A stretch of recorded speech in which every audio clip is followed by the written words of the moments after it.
abrieron sus Biblias en dos pasajes principales. Los que no traigan Biblia, júntense con un cristiano. Venir a la iglesia sin Biblia es como ir a jugar fútbol sin pelota, ¿verdad? Y por eso se llama Seminario de Profecías Bíblicas. Para que tengan su Biblia, su libreta, pluma, tomar notas, apuntes. Esto es importante para un discípulo, a un seguidor de Jesucristo. En primera de Tesalonicenses capítulo 4, y el otro pasaje, apúntenlos, 1 de Corintios 15, pongan dos separaciones. Una, 1 de Corintios 15, 51 al 53, y primera de Tesalonicenses. Necesito el apuntador hablando del tiempo.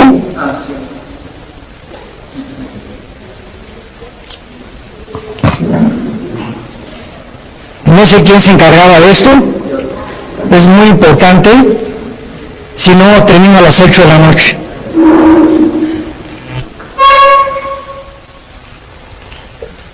Muy bien. Primero de Tesalonicenses capítulo 4, versículo 13 al 18.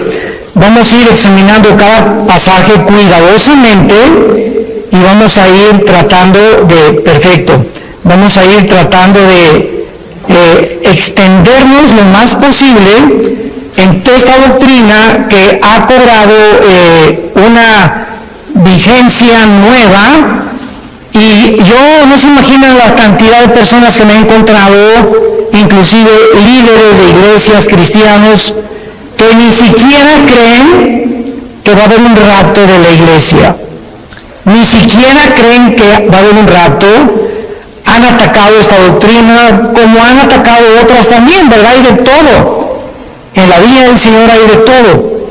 Y siempre que encontramos una controversia en la Biblia, no se debe más que a dos razones principales.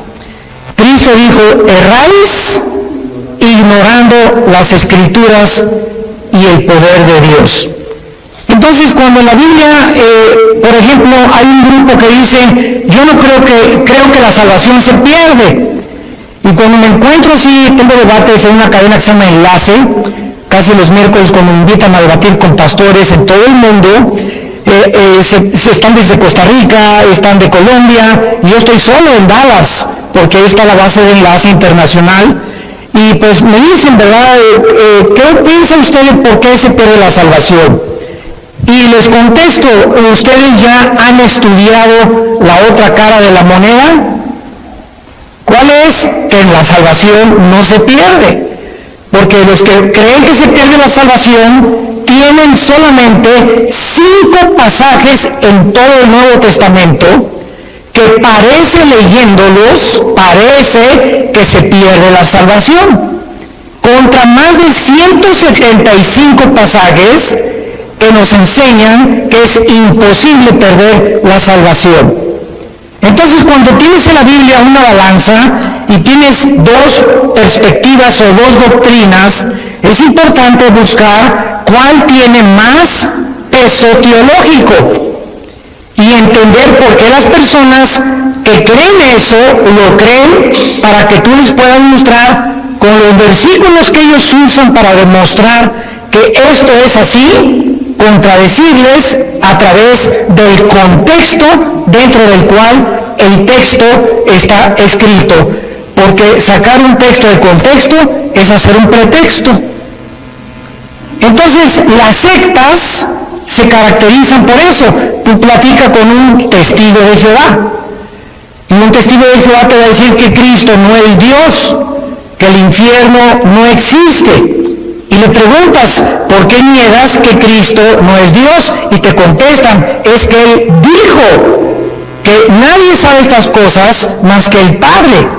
Entonces, ¿cómo puede Cristo ser Dios si dijo que Él no sabía ni siquiera el día ni la hora? sin entender que cuando Cristo bajó al mundo, Filipenses capítulo 2, Él se hizo igual que nosotros, se puso debajo del Padre temporalmente para que Él no hiciera nada más que lo que el Padre le dijera y dejarnos el ejemplo de la sumisión a la autoridad. Pero Jesucristo era 100% Dios y era 100% humano. Tú platicas con un mormón y el mormón te va a decir que ¿por qué no podemos tener 4 mujeres, 5 mujeres? Si David tuvo casi 7 u 8, Salomón tuvo casi 1000. ¿Y por qué yo no? Dice don Pancho Pistolas. Y tú puedes contestarle claramente, ¿verdad? La dispensación y la administración bajo la cual vivieron, porque Dios tiene 2 clases para poder juzgar. Una, la voluntad de Dios, apúntalo, es permisiva y directiva. Entonces, el hecho que Dios permita algo no significa que sea la voluntad de Dios. Una muchacha llegó un día y me dice, ¿es por qué me permitió casarme Dios con este patán de esposo que me golpea, etcétera, etcétera? Si yo le pedí a Dios y le dije, porque tú aceptaste casarte con él. Y tú sabías perfectamente bien lo que hacías, tenías 2 años sin ir a la iglesia cristiana y te casaste con el primer camión que pasó por ti. Entonces Dios lo permitió, pero no era la voluntad de Dios, porque si tú hubieras permanecido en la voluntad de Dios, Dios te hubiera dado la persona que Él quiere desde antes que naciéramos, que nos acompañara en nuestra vida matrimonial. Entonces tenemos que comprender eso. El que Dios haya permitido que Abraham se aventara el clavado con con Agar, y que David tuviera esposas y que Salomón lo dejó como ejemplo para que Salomón escribiera el libro de Eclesiastés. Y ahí Salomón lo explica claramente, a la risa le digo, en lo que es al placer de que sirve esto, para que cualquier hombre que crea que teniendo 2 mujeres o 3 mujeres ya la hizo y vas a ser feliz, te equivocas, porque las cosas que se escribieron para nuestra enseñanza se escribieron, a fin que a través del ejemplo de los hombres y mujeres que Dios exhibe con sus pecados en la Biblia, veamos que por eso la Biblia es un libro de santidad. Muy bien, vamos a abordar esta doctrina del rapto de la iglesia. Primera de Tesalonicenses 4, del 13 al 18. Pablo les dice a esta iglesia, no queremos, hermanos, o tampoco queremos que ignoren acerca de los que duermen. Dios no quiere que ningún cristiano ignore qué pasa después de morir. No quiere Dios que nosotros ignoremos qué hay después de la muerte, para que no nos comportemos como la gente que, como no sabe qué hay después de la muerte, como mi abuelita, se murió uno de sus hijos de mi abuela materna y se vistió de negro 8 meses sin salir de su casa para guardar luto. Háganme ustedes el favor. ¿Por qué lo hizo y por qué lo hacían nuestros abuelos y abuelas?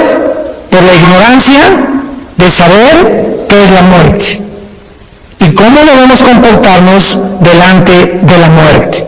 Entonces así comienza Pablo escribiéndoles a estos hermanos. No quiero que ustedes ignoren acerca de los que duermen. La palabra dormir se usa para morir en el Nuevo Testamento, y vamos a demostrar que una persona cristiana que se muera nunca pierde su conciencia de su existencia.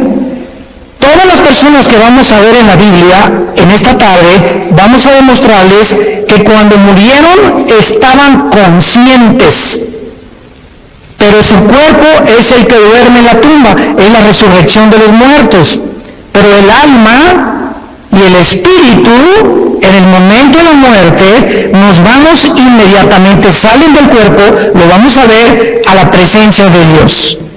Si tú mueres sin Cristo en esta noche, o mañana, o dentro de un mes, tu alma y tu cuerpo y tu espíritu se salen y descienden al centro de la tierra, al Sheol. O en el Nuevo Testamento, con la palabra Hades, que son diversos compartimentos, es como una prisión en el centro de la tierra, donde están esperando millones de espíritus el juicio del gran trono blanco de Apocalipsis 20, del 11 al 15, que es el juicio de los incrédulos. Y cuando acabe el milenio, Dios los va a sacar del Sheol, van a estar enfrente de él, parados, ya no hay oportunidad de hincarse, ya no hay oportunidad de pedir perdón, y Dios va a abrir los libros y les va a demostrar con los ángeles y con nosotros como jurado. 1 Corintios 6, del 3 al 4, somos el jurado en el juicio de Dios, porque Dios hizo un lugar que se llama el infierno. Y si no hubiera un infierno, el Dios de la Biblia sería un monstruo. Porque si no hay un castigo para las gentes que no fueron castigadas en la vida, pues entonces se salieron con la suya. Porque nadie los castigó, se empanzonaron y crecieron y se rieron y se emborracharon y violaron niños y fueron pederastas y violaron mujeres y tuvieron 3 o 4 y abandonaron sus matrimonios y dieron mal ejemplo a sus hijos y robaron y se aprovecharon de su puesto con políticos, etcétera, etcétera, y de repente se mueren en un accidente o les da un ataque al corazón. ¿Y qué? Y vivieron como, hasta les da envidia a los cristianos cuando muchos incrédulos viven como viven. Pero la Biblia dice que hay un juicio, y de este juicio no se escapan nadie, porque Dios no puede ser burlado. No quiero que ignoren acerca de los que duermen, porque para que no nos entristezcamos como los otros, o sea, como los que no son cristianos, que no tienen esperanza. Entonces, cuando se muere un cristiano, hay lágrimas y nunca te aguantes. Ahora está demostrado psicológica y neurológicamente que cuando una persona reprime sus emociones, algo sucede que comienzas a descomponerte emocional y mentalmente. Y puedes llegar a depresiones gravísimas. Entonces, Dios nos dio la capacidad de llorar. Y si alguien se murió, no te aguantes, llora. Y desahógate todo lo que puedas, no te aguantes cuando tienes ganas de llorar, llora. Pero al mismo tiempo que lloramos, hay una compensación de saber que mi primo, mi hermano, mi papá está en un lugar muchísimo mejor que si se hubiera quedado en Querétaro. Está feliz con el pandero, si fue cristiano, etcétera, etcétera, y hay una tristeza porque es un ser que ya no nos vamos a volver a ver. Como dijo el hermano Luis Palau, hace unos meses que acaba de morir de cáncer, grabó un video que me atravesó el corazón. Y Luis Palau dijo antes de morir, semanas antes de cáncer, yo quisiera que toda mi familia se fueran en el mismo avión conmigo. Así lo dijo, en el mismo avión, pero yo me voy adelantando y me van a alcanzar después en otro avión ellos. Pero estoy contento porque voy y sé a dónde voy, porque sé que me está esperando Jesucristo. Y el momento que cierro mis ojos y que mi alma salga, me olvido de todo y descanso verdaderamente por toda la eternidad. Entonces, este pensamiento lo trajo Jesucristo, porque tenemos esperanza. Entonces Dios no quiere que vivas como los que no tienen esperanza, que le lloran a sus muertos 6 meses, 1 año, 2 años de luto. Esto es absurdo y ridículo para un cristiano. Versículo 14, porque si creemos, vean el sí condicional. Si realmente tú crees que Jesús murió y resucitó, así también, vean con mucha atención esto, así también traerá Dios con Jesús a quienes. Cuando Jesús venga en el arrebatamiento, si tú mueres hoy en la noche o yo muero hoy en la noche como cristianos y no ha venido el arrebatamiento, que vamos a hablar más adelante, nos vamos al cielo, y cuando venga Jesús, que no va a poner sus pies en la tierra en el rapto, va a ser en el cielo, y vamos a venir con Él los que hemos muerto en Cristo, de Pentecostés a nuestros días. Porque los santos del Antiguo Testamento resucitan después de la tribulación. Entonces hay varias resurrecciones, como dice 1 Corintios 15, 22 al 28, que lo vamos a ver más tarde. Entonces, cuando venga Cristo, traerá con Jesús a los que durmieron con Él. Esto implica que los muertos ya están con Jesús, no están en el cementerio. Ya están con Jesús los muertos, no están en el cementerio. Como el cuento de el Día de Muertos en México, ¿no? Que estaba la India María en el cementerio con una olla de mole. Y llegó la señora Pompidou con un ramo de flores. Y entró la señora Pompidou al cementerio con su ramo de flores así. India bruta, le dice, ¿cuándo crees que tu muertito se va a comer el mole? Y le contestó la India María, cuando ve el chido por las flores. O sea, tanto los ignorantes como los de la clase alta cometen el mismo error que se llama paganismo. Cuando nosotros enterramos a alguien, un cristiano no regresa nunca al cementerio, porque no hay nada más que huesos y lagartijas. Y pararte enfrente de una tumba o de un monumento de una tumba, ¿verdad?, es por ignorancia, porque de alguna manera queremos seguir teniendo contacto con eso, y, ay, mi chole, ¿verdad?, y perdóname que te haya hecho lo que te haya hecho, ¿verdad?, y perdóname, mi chole, y comenzamos a hablar con el muertito, con la muertita, y él no está ahí, ni se va a comer el mole, ni va a salir por las flores. Entonces, todas esas costumbres han sido arrastradas por ignorar qué hay después de la muerte. Y Jesús vino a abrirnos los ojos y el entendimiento para que vivamos con una vida de la verdad y de conocimiento. Versículo 15. Por lo cual, entramos en materia. Os decimos esto en palabra del Señor. O sea, Jesús le reveló a Pablo lo que vamos a ver. Que nosotros que vivimos, que habremos quedado hasta la venida del Señor, no precederemos a los que durmieron. Porque el Señor mismo, con voz de mando, con voz de arcángel y con trompeta de Dios, descenderá del cielo, y los muertos en Cristo resucitarán primero.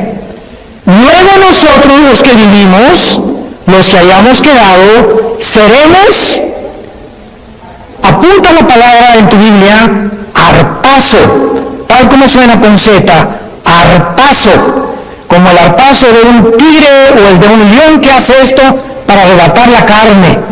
Y esta palabra se tradujo arrebatados, y significa ser sacado o quitado de medio súbitamente. Por eso se llama rapto, viene del latín raptarus. Entonces, usar arrebatamiento o el rapto de la iglesia son palabras sinónimas, pero se tradujo arrebatados. Y es la palabra arpazo, que se traduce ser quitado, es cuando hay un rapto, alguien viene y lo quitan y lo suben a un coche, ¿verdad?, súbitamente de repente, y te inmovilizan y te desaparecen. Por eso se llama que seremos raptados. De repente, millones de personas en el mundo van a encontrar la ropa tirada en el suelo. Todos los bebés van a desaparecer del planeta Tierra, y los niños menores de edad, hijos de los cristianos. Aviones van a chocar porque los pilotos chocaron, porque desaparecieron los pilotos. Los congestionamientos de tráfico en las carreteras van a ser espantosos por tantos choferes que desaparecieron de sus trailers, de sus carros, y tuvieron que chocar. Va a haber un congestionamiento impresionante en los medios de comunicación, tratando todos de poder investigar qué sucedió. ¿Qué pasó? ¿Quién se llevó a millones de personas del planeta Tierra? ¿Qué creen ustedes que el mundo va a contestar? Se los llevaron los ovnis. Y no es coincidencia que desde 1948, cuando Israel regresa a su tierra, desde el 48 hasta nuestra época, y más en los últimos meses, se ha promulgado y ha aumentado la comunicación y la investigación sobre el fenómeno de los ovnis. Las Naciones Unidas ya tienen un departamento dirigido por una hindú, una mujer de la India, encargada de investigar el fenómeno ovni. Al expresidente Trump le dijeron los senadores que por favor explicara el problema de Roswell, que en Nuevo México parece que cayó un ovni en el estado de Estados Unidos y que había un habitante dentro de él que lo sacó desde la CIA y el Pentágono en Estados Unidos y descubrieron que pues era completamente falso. Entonces, ¿por qué están apareciendo tantos platillos voladores en el cielo? Yo quiero darles ahorita la respuesta. Luego me preguntaron, ¿por qué ustedes los cristianos no creen en los ovnis? Y yo les contesté, ¿quién dice que no creemos? Claro que hay muchos videos falsificados y relatos de personas que fueron raptadas por ovnis o que también hicieron experimentos genéticos con ellos, pero hay hechos que son reales. Y yo estuve traduciendo, ¿te acuerdas, Alan, de Jim Irwin? Jim Irwin fue el piloto de la nave Apolo 15, que fue el primer vehículo que caminó en la Luna. Y Jim Irwin vino a México y me llamaron a mí, ya hablaba yo inglés en aquel tiempo, para que fuera su traductor. Fuimos como a 6 o 7 universidades, ¿te acuerdas? Y Jim Irwin estuvo platicándonos con nosotros que él vio, porque allá cuando regresaba de la Luna, él se convirtió a Cristo. Y en la escuela donde iba Alan tenía a un hijo que ellos adoptaron, ¿te acuerdas? Era un taiwanés o de Filipinas, que era la misma escuela donde iba Alan y nuestra hija Kim, que ya murió de cáncer. Pero Jim Irwin me dijo, mira Armando, yo vi una cosa que pasó enfrente de la nave cuando íbamos entrando ya a la atmósfera, que era una velocidad Mach 3, o sea, imposible que ninguna nación haya fabricado tal artefacto que pueda trascender la velocidad del sonido. Y dije, ¿qué? Dice, nada más vi algo como plateado que pasó enfrente de mí. Entonces, hay astronautas y hay pilotos de integridad que dicen que se han enfrentado con este fenómeno de los ovnis. ¿Y cuál es la respuesta? La respuesta es que es real. Nada más que los cristianos no les llamamos ovnis, les llamamos ovis. Objetos voladores identificados. Porque no negamos que existen, pero sabemos quién está detrás de ese fenómeno. Son materializaciones de la energía satánica. Satanás está preparando el mundo para que cuando venga el arrebatamiento de la iglesia, sepa el mundo que fuimos sacados del mundo por extraterrestres. Ahorita, en el estado de Colorado, en Estados Unidos, el más grande observatorio de los ovnis, ¿quién creen ustedes que lo financia? El Vaticano. ¿Y saben cómo se llama el observatorio? Lucifer. Lucifer, el más grande observatorio que está tratando de encontrar, porque dijo el Papa Francisco, que si llaman los ovnis, él los iba a evangelizar. Bueno, no nos vamos a perder con eso, ¿verdad? Pero vamos a explicar esto claramente. Dice el versículo 5, que cuando Jesucristo venga en el rapto, va a haber una generación de cristianos vivos. Dios quiera que seamos nosotros. Muy bien. Y dice el versículo 16 que cuando Él venga, viene con voz de mando que solamente lo vamos a oír nosotros. Viene con el arcángel Miguel, es el comandante en jefe de la nación de Israel. Y también dice la Biblia que vendrá con una trompeta. Esta trompeta no es la última trompeta del capítulo 14 de Apocalipsis, porque las trompetas de Apocalipsis son de juicio. Y la trompeta que se va a usar aquí es para llamarnos a nosotros. Vamos a oír como un shofar. Porque en el libro de los Números, en el Antiguo Testamento, cuando acampaban, usaban 2 trompetas. Entonces en el desierto eran 2 millones de personas. ¿Y cómo podía Moisés decirles, mándenles un Twitter a los que se encuentran como a 1 kilómetro acampados, porque necesito tener una reunión mañana en Zoom con ellos? Entonces, agarraban la trompeta y tenía un sonido continuo, y cuando la gente lo oía, se acercaban alrededor del campamento y de la tienda de Moisés y de Josué para saber que él tenía instrucciones, y había otro toque de trompeta que era que era repetido, que significaba empaque, porque nos vamos, estamos cercanos por el enemigo. Entonces uno era para reunir al pueblo y el otro para huir, porque tenían que cambiarse de lugar porque sentían que venían enemigos contra ellos. Y el toque de trompeta que vamos a oír es para reunirnos con Jesús. No puede ser la trompeta del Apocalipsis. Esto es muy importante para poder saber, porque he oído que han dicho que es la última trompeta del Apocalipsis, y esas son trompetas de juicio. Entonces dice la Biblia, Cristo descenderá del cielo, versículo 16. Y noten ustedes que los primeros en encontrarse en el aire con Cristo serán los muertos, pero vean ustedes, en Cristo. O sea, desde Pentecostés hasta nuestros días se formó la iglesia. La iglesia no existía en el Antiguo Testamento, no existían los evangelios. Fue cuando en Pentecostés, bajo el Espíritu Santo, que se formó el cuerpo de Cristo. Y ahora la iglesia somos seres humanos que estamos en Cristo, injertados en Él. Dice Efesios 5, somos parte de sus huesos y de su carne de Cristo, es el cuerpo místico de Cristo. Entonces en el rapto, si nosotros estamos vivos y viendo ahorita a las 7:30 de la noche, y oímos, vamos a oír, ¿verdad? Nada más nosotros, un sonido, y de repente, en un abrir y cerrar de ojos, estamos en el cielo con Él. Ya Él viene con todos tus parientes que murieron antes que nosotros en Él.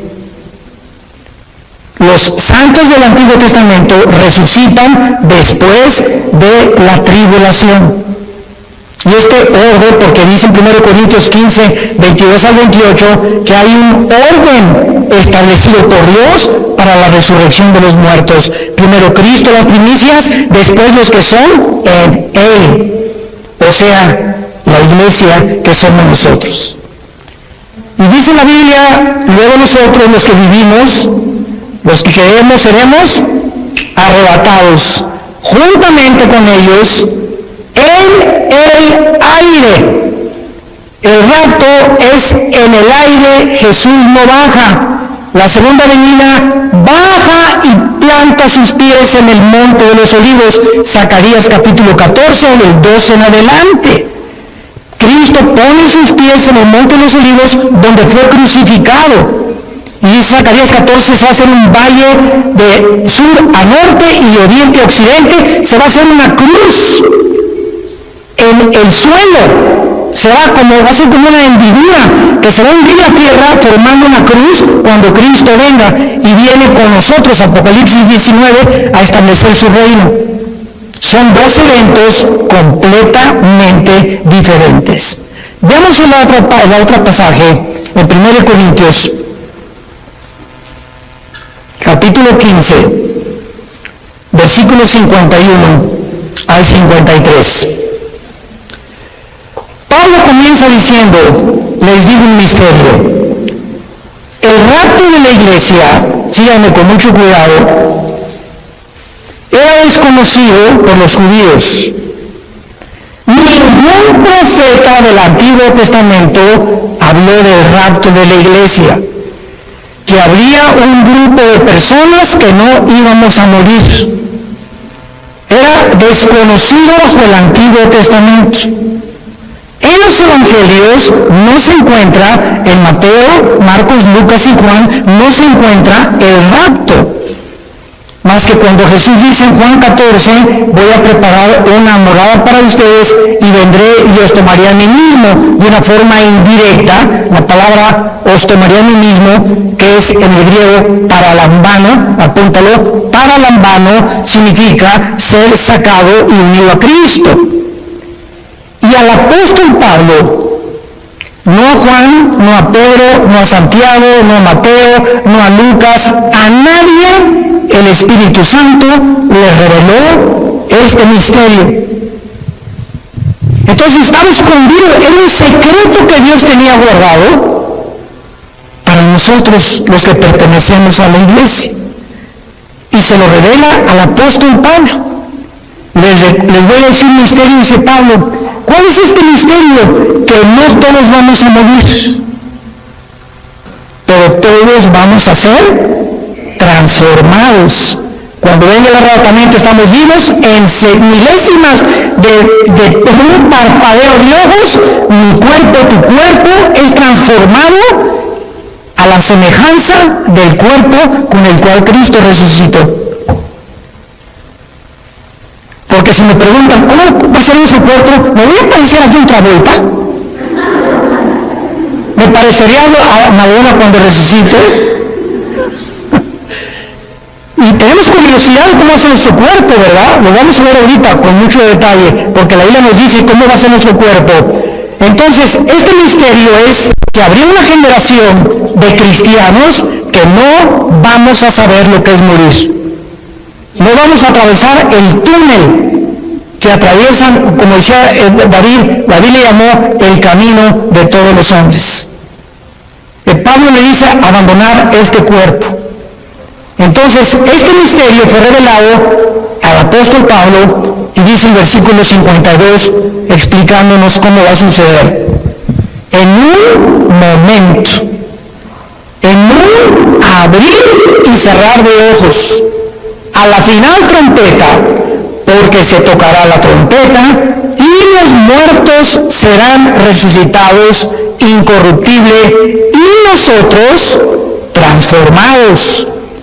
Porque es necesario que esto corruptible se vista de incorrupción y esto mortal se vista de inmortalidad.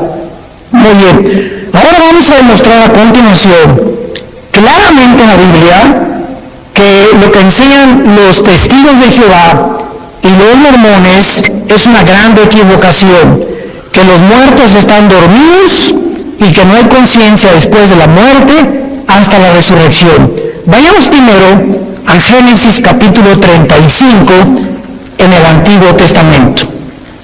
Esto es maravilloso. La Biblia es preciosa. No hay nada perverso en ella.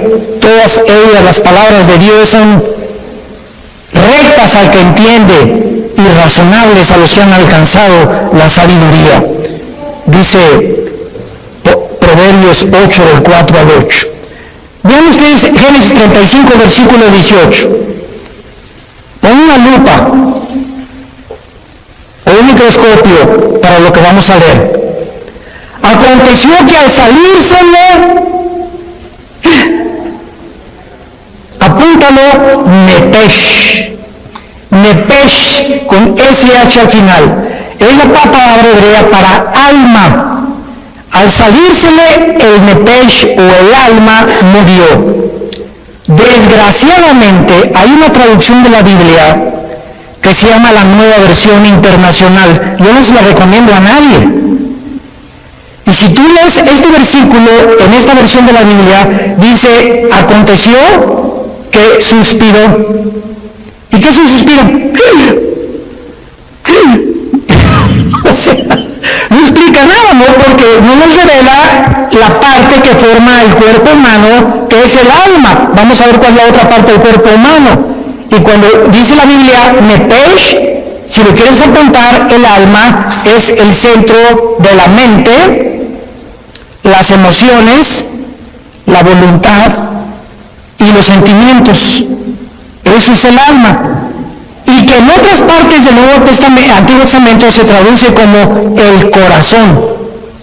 Del corazón salen las malas palabras, del corazón sale esto, del corazón aquello, perverso y engañoso el corazón, Jeremías 17:9, y cuando dice perverso y engañoso el corazón, perverso y engañosos son nuestros sentimientos, perversos y engañosos son nuestras emociones, perverso y engañoso es nuestra voluntad y nuestro intelecto.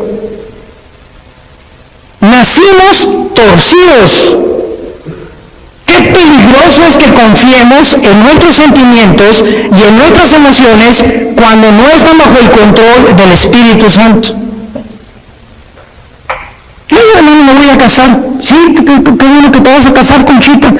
Es que está re guapo, se parece a Rambo. ¿Y te vas a casar por el físico? No me voy a casar porque qué linda, y está muy bonita. ¿Y te vas a casar por el físico o realmente ya tienes un tiempo conociendo el corazón de esa persona, su carácter, cómo reacciona a diferentes cosas, caminar con Cristo? Porque el matrimonio es para dos discípulos. El matrimonio es para dos discípulos de Jesús. Porque si te casas y eres cristiano con una que no es cristiana o con uno que no es cristiano, ¿qué va a pasar? Es como atar en el arado, en el campo, a un buey con un burro. Entonces el buey jala para acá y el burro jala para allá. Para arar el arado se necesitan dos bueyes. No estoy diciendo que seas buey. No son palabras bíblicas, ¿ves? Entonces, por eso están unidos para arar con un yugo los dos, y el yugo del matrimonio es Cristo. Entonces, si los dos no están y Cristo no está en medio, cordón de tres dobleces es difícil de romperse, dice Eclesiastés capítulo 4. Por eso es importante entender que el matrimonio es para discípulos. Aconteció que al salirse del alma, murió. Al morir, ¿qué se sale de nosotros? Se sale el alma. Ahora el versículo 29 del mismo capítulo. Y exhaló Isaac el Roach. Así como suena, se pronuncia la CH en hebreo como J, Ruach. Se le salió y se traduce espíritu. Y el espíritu es la parte inmaterial a través de la cual conocemos, adoramos y servimos a Dios. Adoramos en espíritu, servimos en espíritu y seguimos en espíritu al Creador.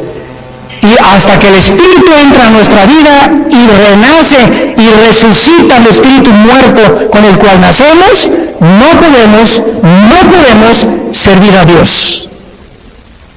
Y hay cristianos que sirven a Dios sin el espíritu. ¿Sabían eso? Sirven a Dios en la carne. Predican, enseñan, hacen, pero la motivación por lo cual hacen todo lo que hacen no es para Él. Es o para ser vistos, o para ser recompensados, o por muchas otras intenciones. Y lo encuentran en Apocalipsis 2, del 1 al 4, con la iglesia de Éfeso.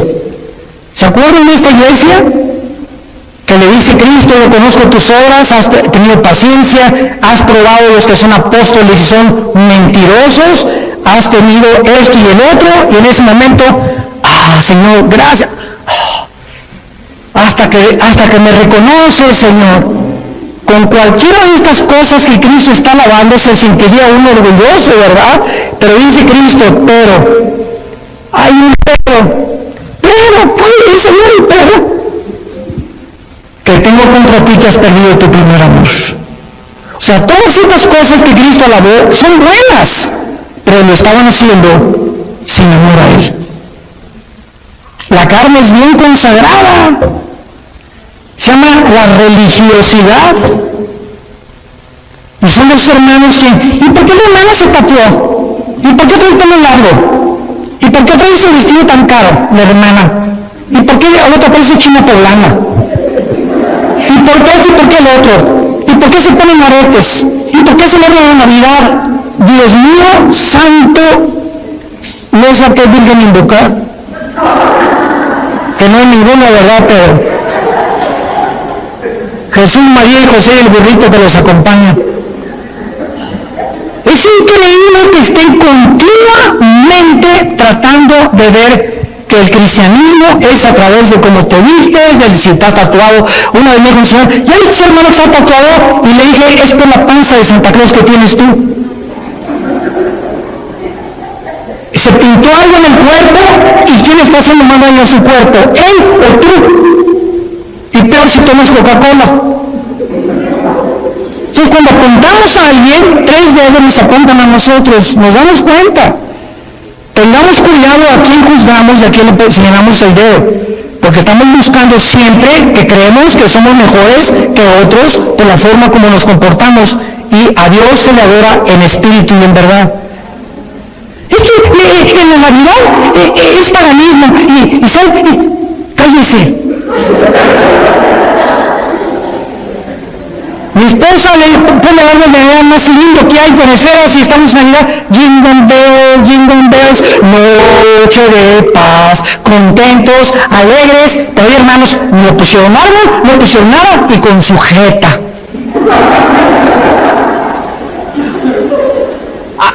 Imagínense en el cielo, Dios al arcángel Miguel, búscame a los que pusieron arbolito y les pones una tacha.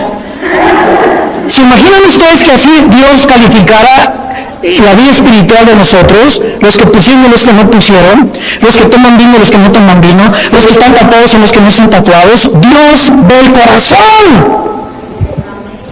El gozo y la paz en el espíritu que tengamos y comunión con Él, eso es lo que Dios busca en nosotros.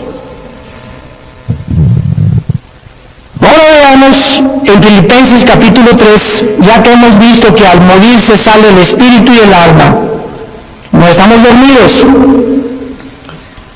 ¿Cómo será nuestro cuerpo cuando nosotros resucitemos? Dice Filipenses capítulo 3 con muchísima claridad, y tal vez muchos lo han leído antes, pero noten ustedes con los detalles que Dios nos da. Filipenses 3, 20 y 21. Mas nuestra ciudadanía está en los cielos, de donde también esperamos. Esta es nuestra esperanza. Estamos esperando no al anticristo, estamos esperando a Jesús, al Salvador, al Señor Jesucristo, el cual transformará el cuerpo de la humillación nuestra para que sea semejante a ¿quién? Para que sea nuestro cuerpo igual a ¿quién? Al cuerpo con que Cristo resucitó. Muy bien, ya tenemos una pieza clave para saber que cuando resucitemos, nuestro cuerpo tendrá las características que tenía Cristo cuando Él resucitó.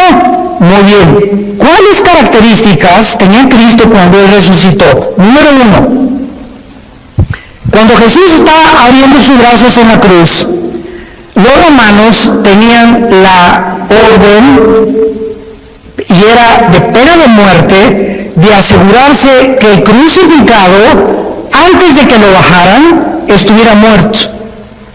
Y como muchas veces se desmayaban por el dolor, lo podían bajar creyendo que estaba muerto. No hay las pruebas clínicas que hay en el siglo XXI para mostrar que una persona está muerta. Entonces lo que hacían los romanos era romperles los meniscos con un mazo grandísimo en las rodillas, los meniscos de las rodillas. Entonces el crucificado tendría que caer y asfixiarse, y si no estaba muerto, moría por asfixia. Y entonces así se aseguraban de que la persona estaba muerta. Pero estaba escrito en Deuteronomio que a Jesús no le romperían los huesos. Y cuando se acercó un soldado a Cristo para romper los huesos, un centurión romano le haber dicho al soldado: detente, yo voy a hacerlo de otra manera. Agarró una lanza y lo atravesó de la izquierda a la derecha todo el diafragma y el corazón de lado a lado, para asegurarse que estaba muerto. Y el apóstol Juan en el Evangelio escribe esto: vi salir, porque él estaba en la cruz con María su madre y con María Magdalena, son los únicos que estaban en la cruz y otra mujer, vi salir una gota de agua mezclada con sangre. Esto lo escribió Juan hace 2000 años. Y la cardiología moderna, un cardiólogo te da testimonio y te da evidencia que cuando se mezcla el agua con la sangre implica la rotura del pericardio. Ese pericardio es una capa que envuelve el corazón y cuando se rompe produce un derramamiento de agua mezclada con sangre, lo que implica que cuando Jesús fue atravesado con la lanza ya estaba muerto. Y ahora quiero hacerles una pregunta a todos ustedes, que me encanta hacérselas, sobre todo a los teólogos, aquí a los calvinistas y a los arminianos, y yo que aquí, que se me viene, a ver.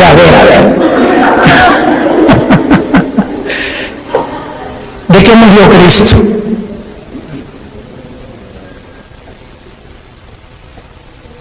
Nadie, ¿verdad? ¿De qué murió? No murió de asfixia. Cuando lo atravesaron la lanza ya estaba muerto. ¿De qué murió? El Salmo 22, ya lo contestaron.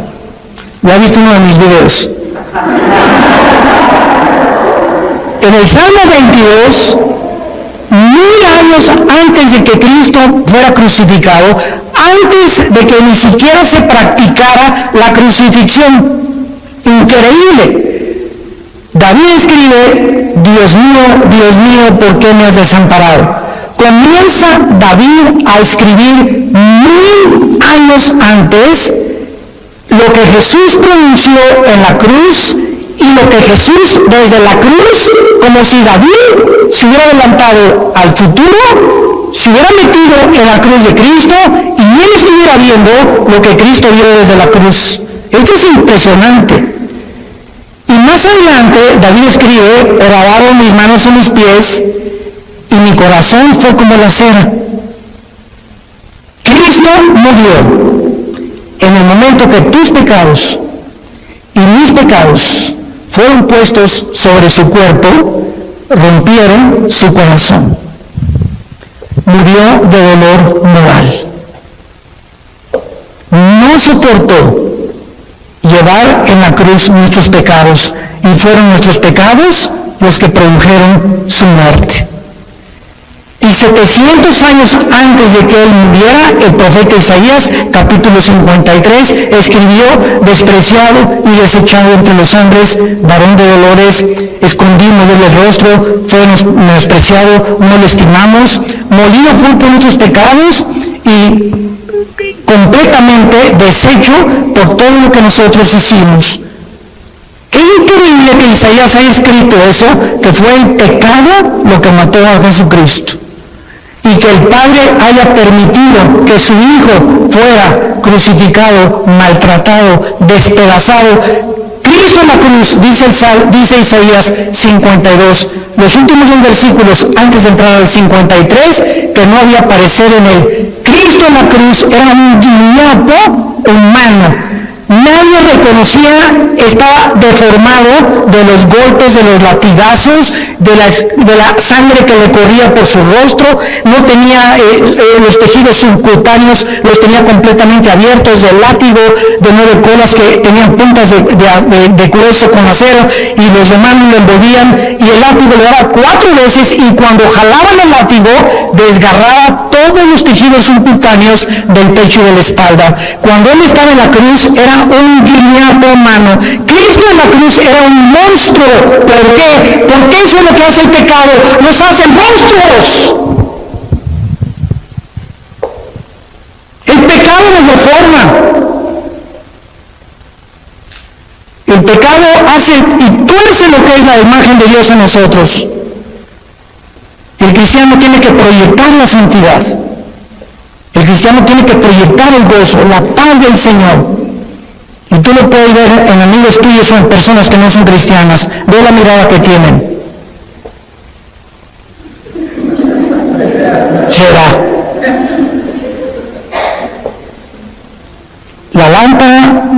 nuestro cuerpo sin los ojos.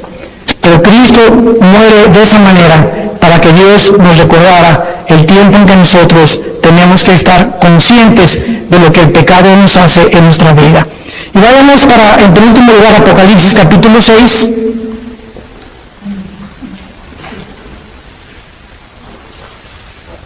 Molido por nuestros pecados. Qué tremendo.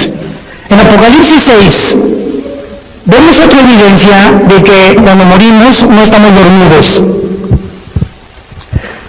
Capítulo 6, versículo 9 en adelante. Cuando abrió el quinto sello, vi, dice el apóstol Juan, vi bajo el altar las almas de los que habían sido muertos por causa de la palabra de Dios y por el testimonio que tenían. ¿Cómo podía Juan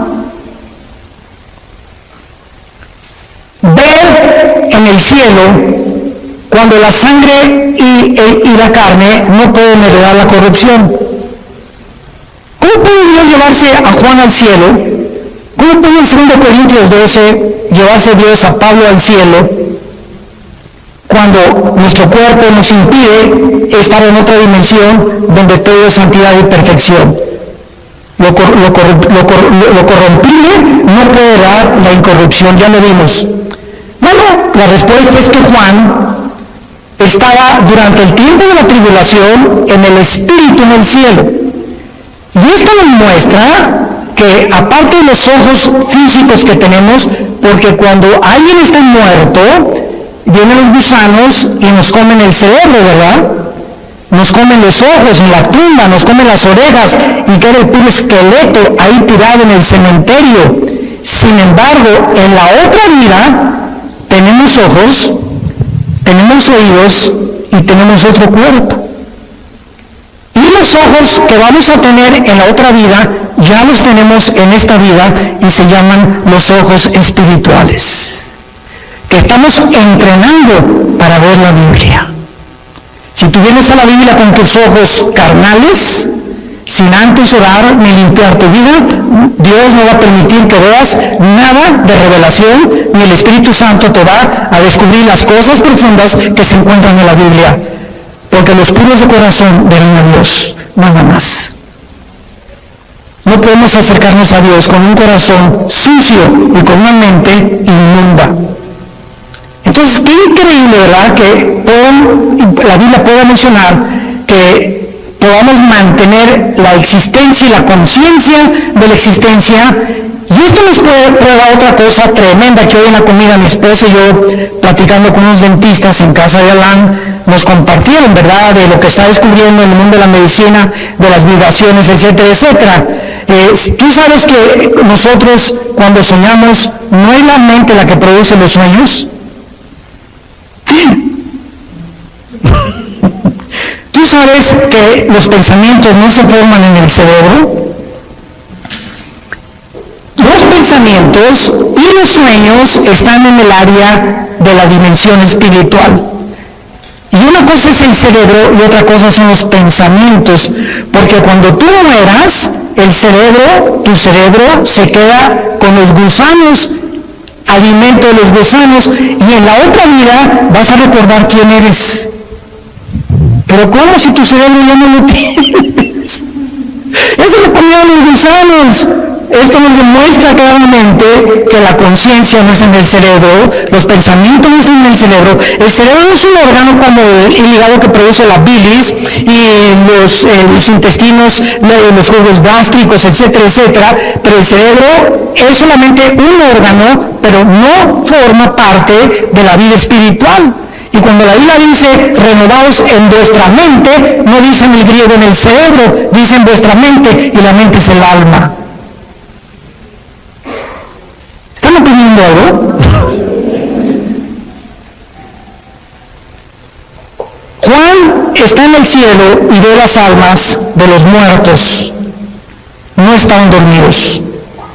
Y Juan, versículo 10, los oye que los muertos tenían cuerdas vocales en la otra vida. Las que tenemos aquí, los gusanos se las comieron. Y en la otra vida Juan oye que clamaban a gran voz, oyó que estaban junto a Dios y le estaban preguntando a Dios: ¿hasta cuándo, Señor, santo y verdadero, no juzgas y vengas nuestra sangre en los que moran en la tierra? ¿Qué fue lo que Juan oyó que estaban diciendo estos muertos en el cielo? Que estaban muertos en su cuerpo, pero conscientes de existencia en la otra vida, espiritualmente hablando. ¿Estaban pidiendo venganza? Estaban pidiendo justicia. Ahora, fíjense qué importante es esto. En el cielo, los que están ahorita en el cielo están conscientes de muchas cosas que pasan en la tierra, como nos demuestra este versículo, porque más adelante se les dice que se esperen hasta que mueran los demás que el anticristo va a matar. Y estos muertos que están en el cielo están conscientes que la justicia no se ha hecho y están gritando a Dios: ¿hasta cuándo? Y es el grito de nosotros en el siglo XXI: Señor, ¿cuándo vas a acabar con tanta violencia, con tantos pederastas, con tantos políticos corruptos, con tanto robo, con tanto asalto, con tanta violación, con tantos violadores de niños? Señor, ¿cuándo va a acabar todo esto, con tanta enfermedad, con tanto cáncer, con tantos virus? Estamos aquí en la tierra gritándole a Dios: ¿hasta cuándo? Y Dios quiere que nosotros oremos y le digamos a Dios esta oración. Por eso Dios me las dejó, porque cuando oye Dios el clamor de nosotros, escuchen esto con mucho cuidado, cuando Dios oye el clamor de nosotros, Dios puede adelantar la venida de Jesús. Y para terminar, lo voy a demostrar en Apocalipsis 8. Cuando abrió el séptimo sello, se hizo silencio en el cielo como por media hora. Esto es impresionante. Y vi a los 7 ángeles que estaban en pie ante Dios, y se les dieron 7 trompetas. Otro ángel vino y se paró ante el altar. Allá en el cielo hay un templo con altar, con lugar santo, con lugar santísimo y con atrio. Cuando Dios hizo el tabernáculo, lo hizo conforme a los planos que Dios le dio de algo que ya existía y que todavía está en el cielo. Y en todo Apocalipsis encontramos: vi el altar, se abrió el cielo y vi salir del altar de Dios los ángeles. Hay un templo en el cielo, literal, y bajará con la nueva Jerusalén. Capítulo 21 y 22, muy bien. Vi entonces otro ángel, se paró frente al altar. ¿Con qué? ¿Se acuerdan ustedes lo que se representa el incienso? ¿Qué representa? Las oraciones, ¿verdad? Vi al ángel con un incensario de oro y se le dio mucho incienso, o sea, le dieron muchas oraciones más, porque cada vez que oramos, sube al cielo cuando tú te hincas o sentado, o nos reunimos 4 o 5 a orar, o 10, no nos imaginamos el poder que se une espiritualmente y sube al cielo con mucho más fuerza cuando 2 o 3 se ponen de acuerdo en lo que están pidiendo. ¿Se acuerdan de Jesús? Cuando 2 o 3 se pongan de acuerdo en lo mismo, les será concedido. Porque es mucho más fuerte cuando me pongo en oración con mi esposa o a la hora de la comida, oramos por esto y por aquello, y estamos 2 o 3 de acuerdo, y esto sube como un cohete hasta el altar de Dios. Se le dio mucho incienso para añadirlo a las oraciones de todos los santos sobre el altar de oro que estaba en el trono. O sea, hay un altar y un incensario en el cielo, y las oraciones siguen subiendo, pongan atención, y Dios las está como si fueran incienso, metiéndolas, guardándolas, tus lágrimas, mis lágrimas, las oraciones. Dios está almacenando las oraciones. Vean ustedes lo que sucede. Versículo 4, y de la mano del ángel subió a la presencia de Dios el humo del incienso con las oraciones de los santos. Estas oraciones, simbolizando el incienso, suben a la presencia del Creador de los cielos y de la tierra. Y entonces el versículo 5 dice algo sorprendente. Entonces el ángel tomó el incensario, o sea, nuestras oraciones, lo llenó de fuego del altar y lo arrojó a la tierra. Y el momento que nuestras oraciones son contestadas, porque es lo que significa, las oraciones ya llenaron el incensario y el ángel las vuelca sobre la tierra, hubo truenos, voces y relámpagos y un terremoto. Esto nos habla que nuestras oraciones precipitarán los juicios de Dios sobre el mundo. Los truenos, las voces y los relámpagos, junto con el fuego, son símbolo del juicio de Dios. ¿Cuántos de ustedes hasta este momento, antes de dormir, no se hincado, sentado en tu cama como Dios te acomode, le pides a Dios, Señor, te pido por mi hijo que está perdido, y mojas de lágrimas tu cojín? Te pido por mi esposa, por mi esposo que está perdido, por mis cuñados, te pido por el gobernador, por el gobierno de México, y todo aquello que pedimos nosotros a Dios diario sube al cielo, y mientras más oramos y más tiempo le dedicamos a la oración, Dios va a acelerar la venida de su Hijo Jesucristo. Y muchas veces la negligencia y la apostasía de los cristianos, no te puedo preguntar cuántas minutos oras diarios, pero si tú no oras diario 10, 15, 20 minutos diario, yo no sé qué clase de vida cristiana tienes. No tenéis porque no pedís. Y muchos de ustedes viven una vida sin paz, sin propósito, sin dirección, sin bendiciones de Dios, ni han visto la mano de Dios en sus vidas, en su matrimonio, en sus familias, simplemente porque no piden. Y cuando Jesucito mío, no nos acompaña, no me desampares ni en 8 ni día. Agarra un perico y grábale una grabadora mejor, o cuando oran, y te pido por los alimentos y por los que no lo tienen, que se los des. ¿Qué clase de oración es eso, por el amor de Dios? ¿Ni los pericos oran así?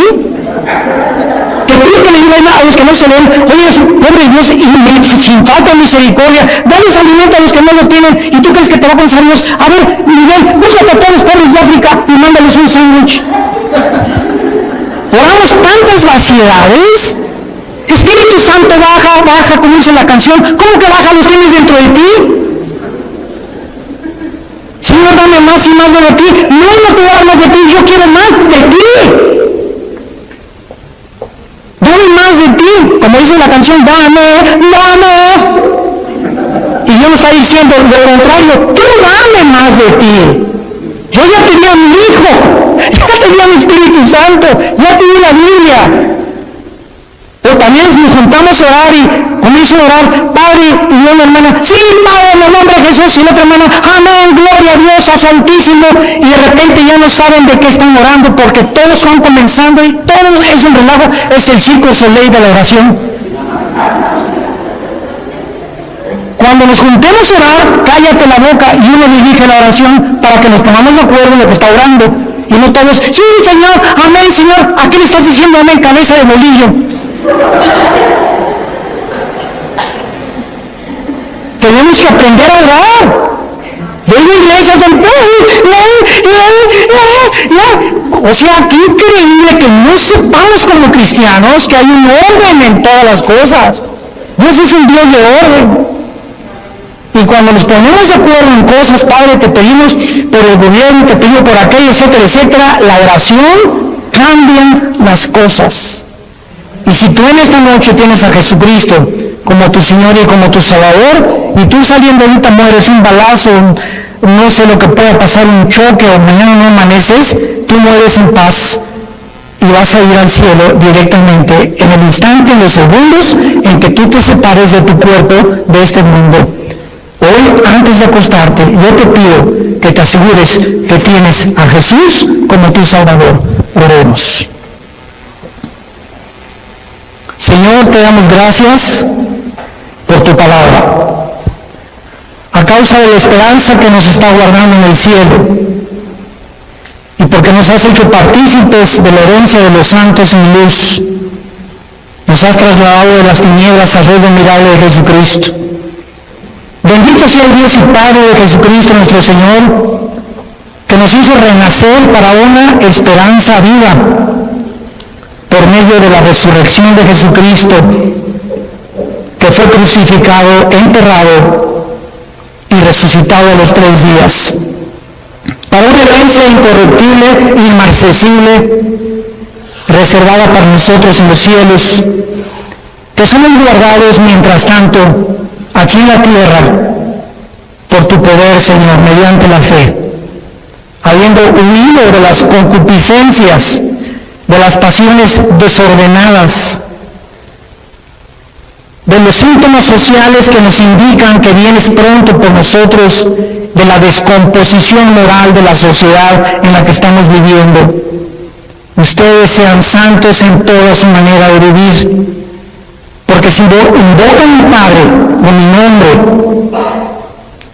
que soy santo ante todas las cosas, dice el Señor, andad con temor durante todos los días de vuestra peregrinación, sabiendo que fuimos rescatados con la sangre de Cristo, sin contaminación, no con oro ni con plata, sino con la vida del Hijo de Dios. En esta noche y en esta tarde, ustedes a través de las redes sociales, yo les invito a que vengan a la cruz. No te invito a una religión, te invito a una cruz, al centro del universo, donde Dios estaba en Cristo reconciliando nuestros pecados. El que no conoció pecado por nosotros se hizo pecado, para que nosotros fuéramos hechos la justicia de Dios en Él. Y Dios muestra su amor para con nosotros en que, siendo pecadores, su Hijo Jesucristo muere en nuestro lugar, para que tú comprendas que el que tiene a Cristo tiene la vida, y el que no tiene a Cristo no tiene la vida eterna. Yo te invito a que te asegures en este momento de tener a Jesús. ¿Qué puedo hacer? Me preguntarás. Dile estas palabras, que broten de lo más profundo de tu corazón. Señor mío y Dios mío, me arrepiento de mi vida. Te pido que en esa cruz donde tú pagaste con tu sangre por mis pecados, me laves en este instante de todas las maldades desde que nací hasta este momento, y que me des la vida eterna. Te recibo, Jesús, porque creo que a los 3 días resucitaste de los muertos, y que solamente tú puedes cambiar mi vida y darme la seguridad que cuando cierre mis ojos en el día de mi muerte, los volveré a abrir en segundos y veré tu rostro.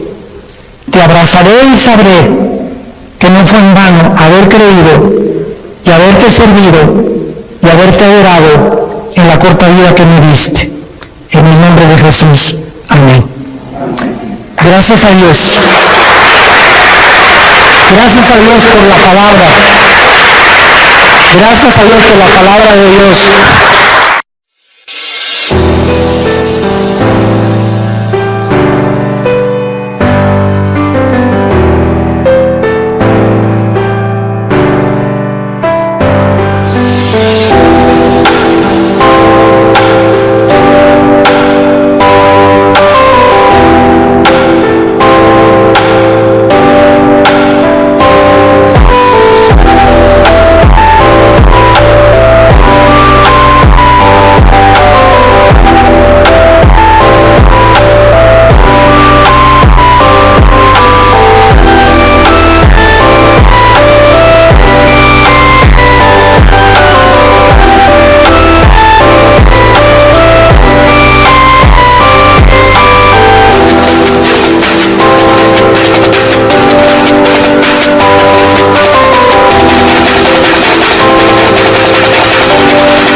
Thank you.